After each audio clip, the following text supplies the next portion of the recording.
எக்ஸல்ல எப்படி வந்து செல்லோட விட்த், ஹைட்ட வந்து இன்கிரீஸ் பண்றதுன்னு பார்க்க போறோம். ஓகேங்களா? ஃபர்ஸ்ட்டு என்ன பண்றீங்கன்னா, மவுஸ் ஏரோ வந்து கொண்டு போயிட்டு இங்க பாருங்க, இந்த செல்லோட சென்டர் பிளேஸ் இருக்கும் பார்த்தீங்களா? அங்க வச்சுட்டு, அந்த பிளஸ் சிம்பல் தெரிஞ்ச உடனே என்ன பண்றீங்கன்னா, லைட்டா மூவ் பண்ணீங்கன்னா சரி, காலமோட இது வந்து இன்கிரீஸ் ஆயிக்கும். ஓகேங்களா?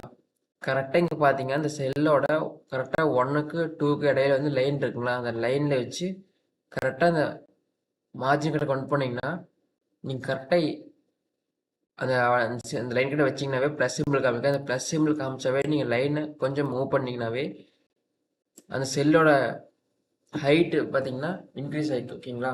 இதை வந்து பார்த்தீங்கன்னா எக்ஸில் வந்து செல்லோட ஹைட்டு வித்தையும் இன்க்ரீஸ் பண்ணுறது. ஓகேங்களா?